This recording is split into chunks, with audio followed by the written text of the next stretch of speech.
everyone. My name is Kate Hess-Pace. I'm the director of Hoosier Action. I'm a 7th generation Hoosier and I live in New Albany, Indiana. Hoosier Action represents small town and rural Hoosiers from across the state, and over the last year we have talked to thousands and thousands of you. I don't need to tell any of you that the last year has been excruciatingly hard for Hoosiers. Not one of us has escaped COVID and its devastating domino effects. From record job loss, to working parents juggling e-learning, to frontline and essential workers who have kept us fed and cared for while risking their own lives, to the skyrocketing overdose rate and suicide rate caused by so much isolation. Not to mention the 11,942 Hoosiers who have so far lost their life and the loved ones who grieve them. What we Hoosiers need more than anything in this time is leadership. Leadership that will stand up for working Hoosiers, that will ensure Black, white, and brown Hoosiers have equal protection and opportunity, and leadership that will bring forth the recovery we so need and create pathways to prosperity for all of us. Unfortunately, this is not what we have been witnessing in the last few weeks at this Capitol. We have been witnessing a leadership that is at best disconnected and out of touch with the real Hoosier struggles, and at worst is committed to doing the bidding of our largest out-of-state corporations whose only motive is profit. We see this most recently in the Senate vote to override SEA 148, to override the governor's veto, which will lead to thousands of Hoosiers immediately facing eviction in sub-zero temperatures in the middle of a pandemic. This is immoral, this is unconscionable, and this dims the future for all of us as families are plunged into crisis and chaos, making it harder for all of us to recover. We are here today to ask the Indiana House of Representatives to champion everyday working Hoosiers and not override the veto by the governor and keep our families in our homes. Instead, we suggest they look at good policy that protects landlords and renters alike, such as House Bill 1219, which provides good solutions for homeowners and renters across our state. Second, we are here today because we know that Indiana does not have an economic future if women are unable to both work and raise a family. COVID has made this increasingly harder as women have left the workplace in droves and are struggling to figure out how to find their way back. Our state also has some of the worst infant and maternal mortality rates in the country. It's abysmal and embarrassingly low, not to mention the loss of sacred life across our state. We are calling on the House to hear House Bill 1358, which is common sense protections for pregnant workers on the job. Most small businesses that we talk to are already making these accommodations. What we need is standardized recommendations and accommodations and policy in our law that prevent women from having to choose between their job and the life of their child and their own life. 30 other states have passed pregnancy accommodation bills, from Kentucky to Tennessee. Employers and employees alike need clarity so that all of us can contribute to a thriving economy and state. We are joined today by Haven House, Clark County Cares, the Indianapolis Urban League, and countless organizations and people who are online watching, who know that a strong state starts with keeping Hoosier families in their homes and protecting all workers on the job. Thank you.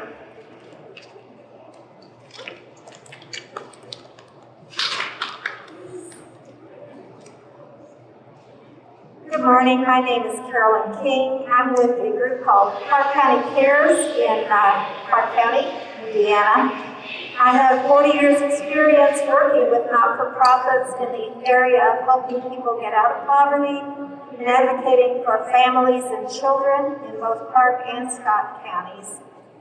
And, when I hear about the possibility of putting people on the street during COVID and during winter particularly, it just outrages me. In 2015, I lost my beautiful granddaughter Raven to an overdose.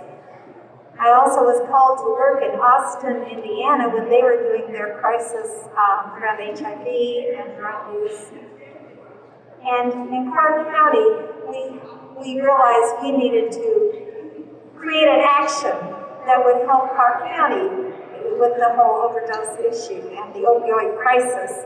So we started a group called Clark County Cares. This is a voluntary grassroots coalition, but it has been remarkable in the way it has addressed the issue in our county. We understand that people can only maintain long-term recovery with community supports. They can only stay alive with Narcan, with treatment, things like that. And we have really worked for it. And I have to give kudos to the governor's office and the legislature for the way they have helped address this epidemic. We meet every Monday morning. These are judges, health officers, treatment people, people in recovery, people like me that have lost someone. And we talk about what's needed next. What do we need? Every week we ask the judge, are addictions still on hold, please? Because again, if somebody leaves treatment, gets into housing, hopefully they can find housing in the first place, but that is so key to them staying in long-term recovery. We cannot put them out on the street. We need more housing for people leaving treatment and recovery, but that's a whole other issue. If they are unhoused due to being evicted, the chances of them getting another place to live are minimal. We know in our area it takes at least $2,000 for money up front, damage deposit, first month's rent, all this stuff. We know they're going to do background checks, credit checks, other things that will make it almost impossible to regain housing. I see a future of long-term people on the street. I see mothers and children on the street. I see people dying on the street if evictions are left to commence again. Thank you for letting me share.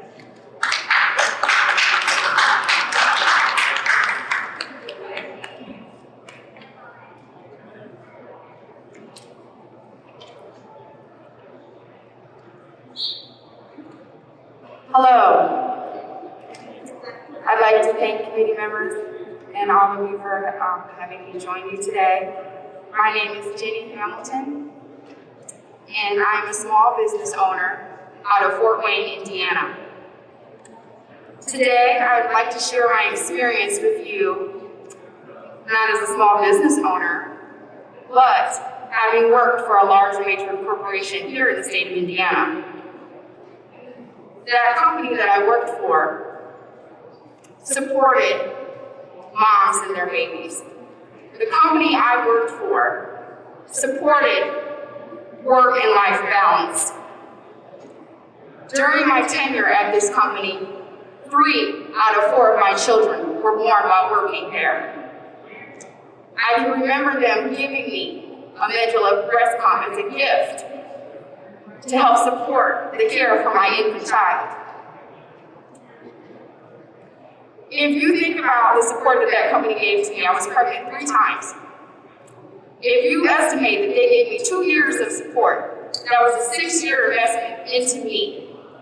What I gave that company back out of the 25 years working in a corporate environment, I gave them 15 years of that. I gave them my loyalty, my dedication. I supported the company goals. What they gave me in return for that 15 years was a knowledge and a skill set that was invaluable. It gave me independence, and it empowered me as a woman to become the small business owner that I am today, that I am learning to be, that I continue to share. My daughter is joining me today because I want her to see just how important this is. She is 16 years old, and I want her to understand that this Senate bill should be protected, it should be heard, and it should be supported by all of us Hoosiers in this state. As a small business owner, I want to be able to create that same environment for other working moms. That is the goal for my future of my business, and I hope that it would be a goal for others reviewing this bill. This bill does not hurt small business owners. It hurts pregnant women and their babies. If the interests of the state legislators and all of those who are joining are wanting to protect women and babies, babies are the future of our country. It does make common sense to support Bill 1358. I stand in support of this bill and urge my legislators and committee members to strongly think about the benefit of this bill, which far exceeds to me what stands against it. Thank you.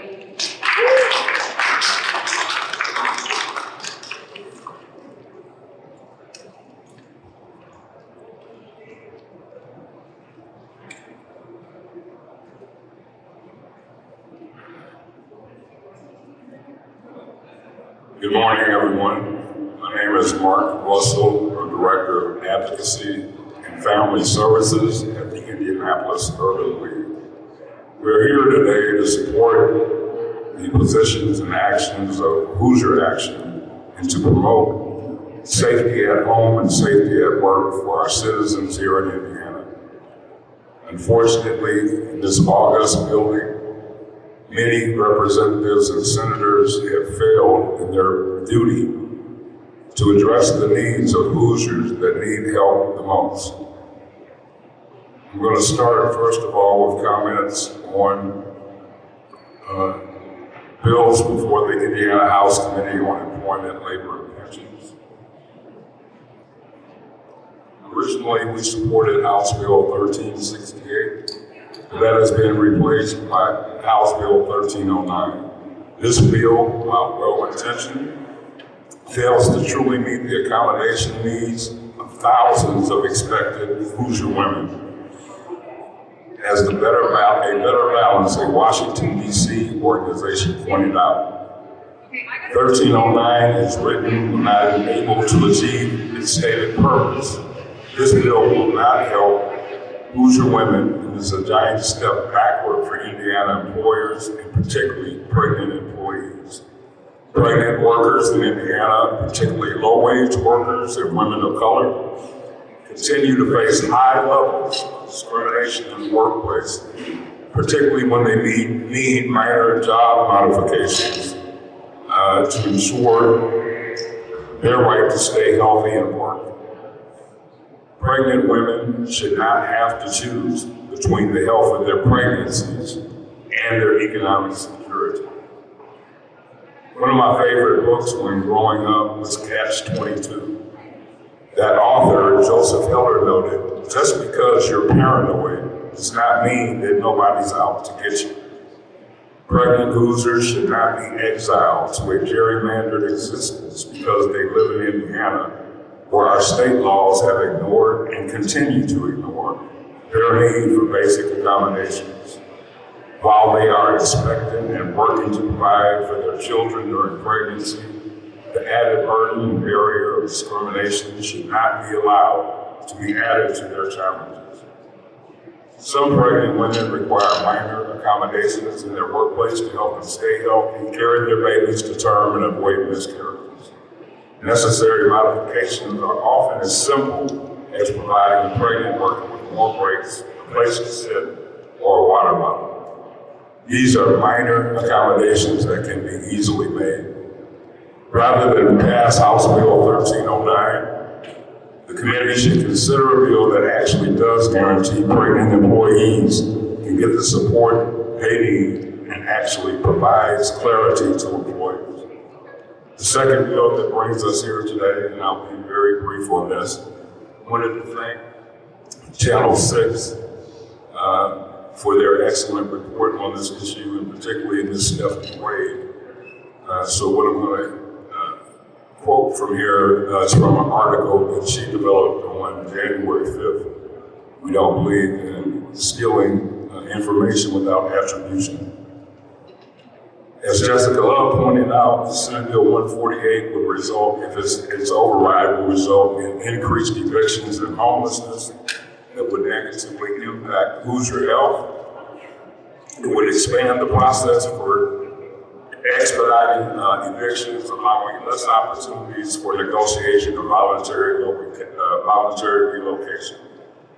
Indiana had and has a problem with retaliation and housing discrimination, and these problems have been ignored and only have been more pronounced throughout this epidemic. According to eviction data, Fort Wayne, my hometown, Indianapolis, and South Bend are all within the top 20 major cities in this country with the highest eviction filing rates.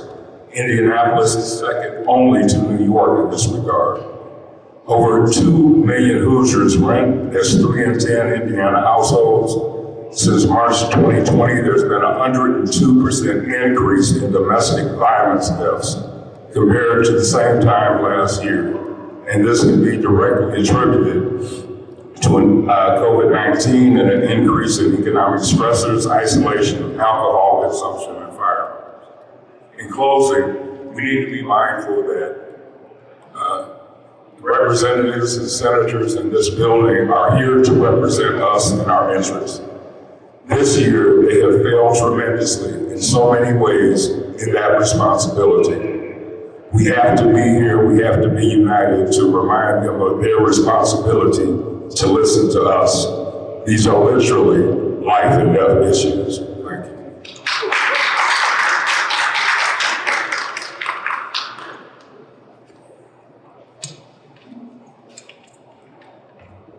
Hello everyone, thank you for having me. My name is Lopossa and I'm from Martinsville. I am a mother, a daughter, a wife, and a friend. I have been employed by 2 Fortune 500 companies during my pregnancies, and I want to share my story with you and ask our legislators to vote to give rights to pregnant women and their babies. When I was 38 weeks pregnant with my now 2-year-old daughter, I was made to climb ladders and stop the heaviest and grocery freight. I ended up having swelling and numbness in my arms and had to call in for 2 days after that, and I ended up in the hospital. I had me induced and had my beautiful daughter. The pregnancy with my now 7-month-old was a horrible experience. I was working at a brand new warehouse for a very big company, and they had just opened a few months before I found out I was pregnant. We went through many shift changes, schedule changes, even working 60 hours a week. On a 12-hour shift, you get 1 15-minute break and 1 30-minute lunch. Your break starts as soon as you leave your area, so if you were in the very back where I was, by the time you got to the front, your break was pretty much over. Same with lunch. By the time you got through security, you were lucky to have 20 minutes to sit down and eat. You were not allowed to have snacks on the floor, which would have helped with nausea and blood sugar issues when you have gestational diabetes. We were allowed to have water at our stations for a little while, but then that changed. Bathroom breaks were monitored. You were timed. We stood the entire time we worked, and I ended up getting promoted to a position that said in the job description that it was a sitting position. They ended up raising the desk so that we couldn't sit, and at the other side of the warehouse, they lowered the desk so you were hunched over, which was very uncomfortable whether you were pregnant or not. During my pregnancy, I had been having excruciating stomach issues, to which I found out was my gallbladder. Unfortunately, it was around that time that the doctors found a mass in my abdomen during my anatomy scan. And due to the rules about cell phone use, which were no phones were allowed anywhere, even in the break room, they went into your locker. No personal calls. The severely restricted lunch times and break times. It took over a week to get a hold of the oncologist, which was imperative for my health and the health of my baby. Working 8 a.m. to 5 p.m. Monday through Friday made it extremely difficult to schedule appointments because of the short time we were on lunch. By the time we got off work, the offices were closed, and everybody knows that offices closed for lunch as well. I requested accommodations with changing shifts given the situation. I was originally told yes, I could switch shifts, and then I was told I couldn't go to the shift I needed. So I was forced to put in my 2 weeks notice. And then I was informed that it would be better for my health if I just went ahead and quit. So left with no other option, I unfortunately had to leave my job so I could put my health first.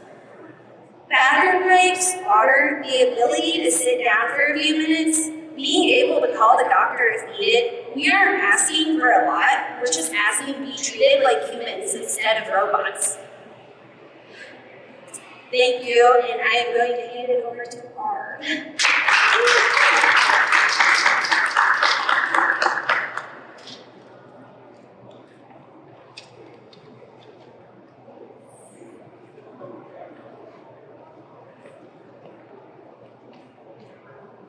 Good afternoon. My name is Barb. I'm the Executive Director of Human Health Services and Advocacy organization, which also provides wraparound services for homeless people. We've been working in poverty issues since 1985, and I've served a lot of people over the course of years in Jeffersonville, Indiana. We were the only shelter in a 14-county region. So at no time did we ever serve anyone with less than 1,100 to 1,200 people a year. Jeffersonville's pretty small. I was also the founding chair to the Indiana Coalition, and what we found was in Indiana, if you make things happen, they have to happen across the state, and we need to organize now if we're going to change anything. 1219 has to pass. Tenants are out the yin-yang right now in every community I know. I called South Bend before I came today. 25.4% is their poverty rate. They do have one of the highest eviction rates.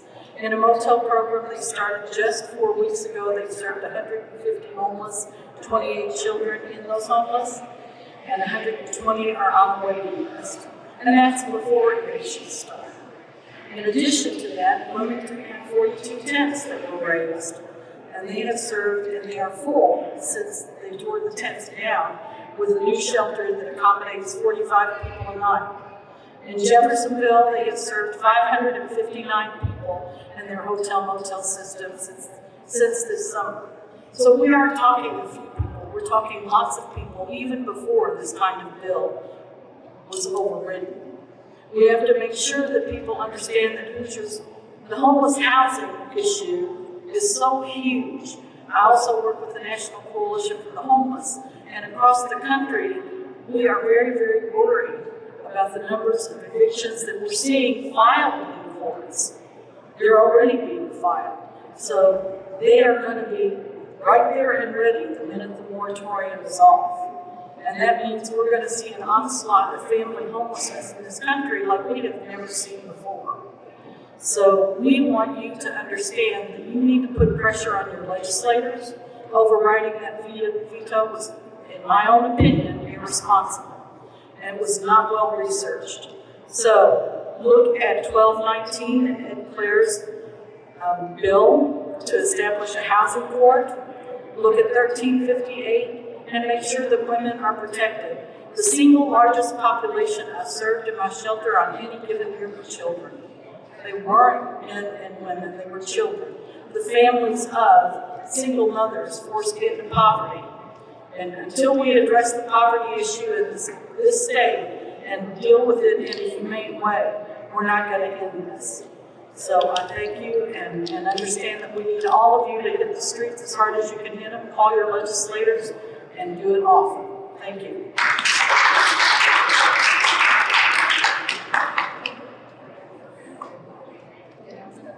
Hold on, Michelle, please.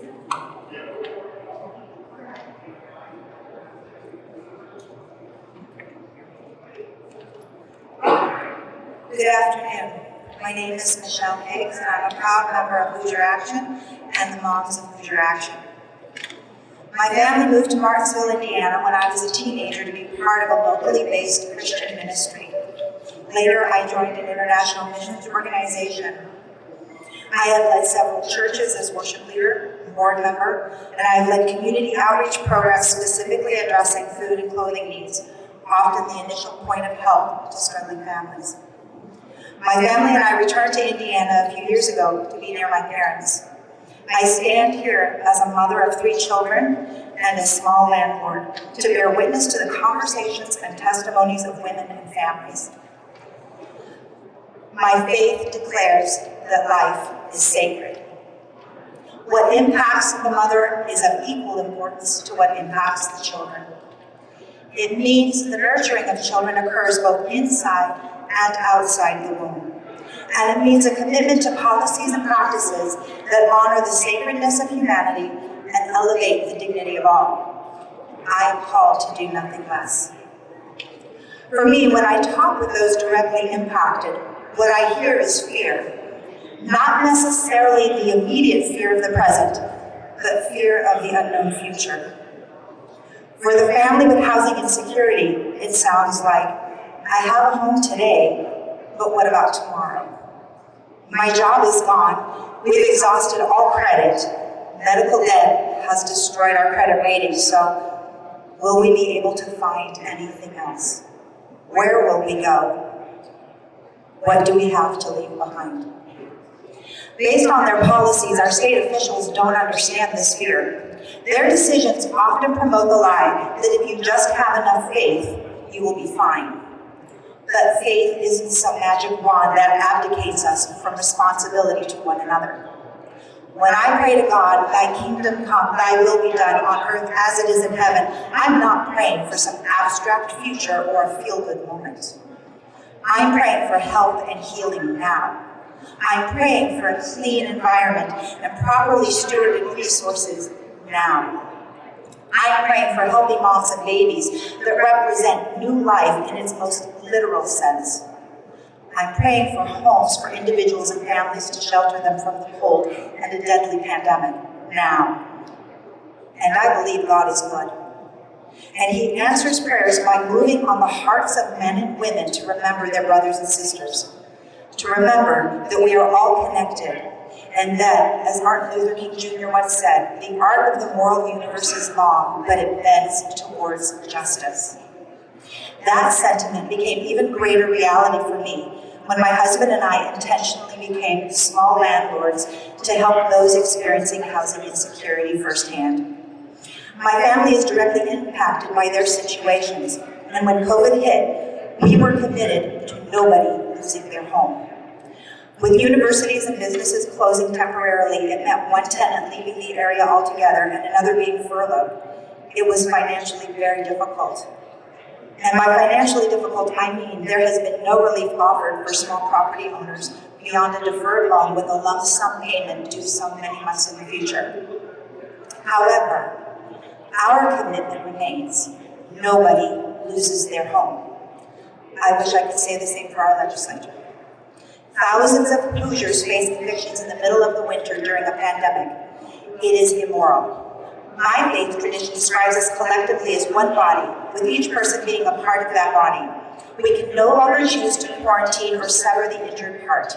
We can no longer continue poisoning our body with toxic policies. We need to turn around. And actually, that's what the word of repent means, to turn around. Right now in Indiana, we are going the wrong way, and it is hurting people. Thank you.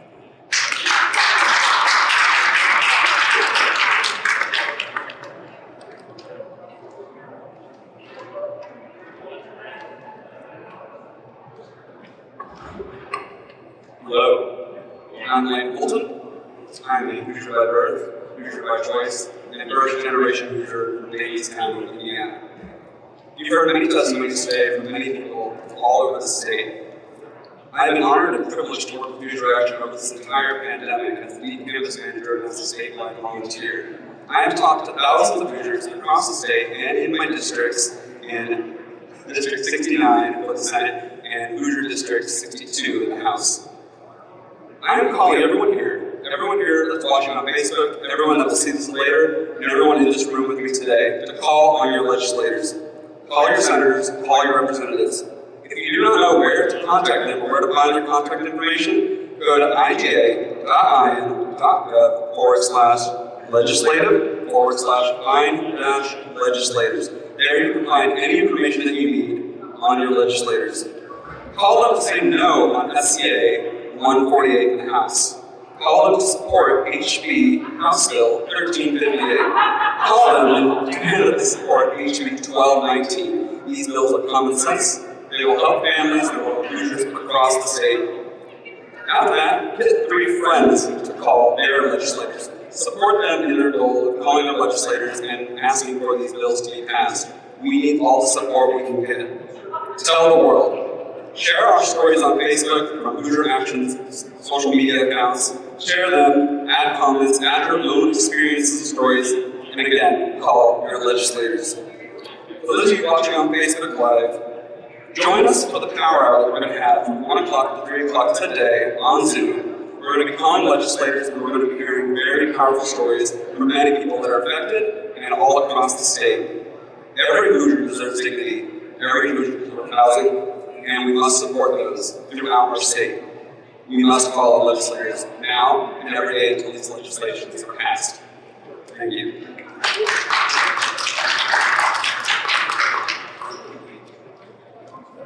Is there any questions before we wrap up? Is there any questions from online? Okay, thank you guys so much. And we're going to start our talk today.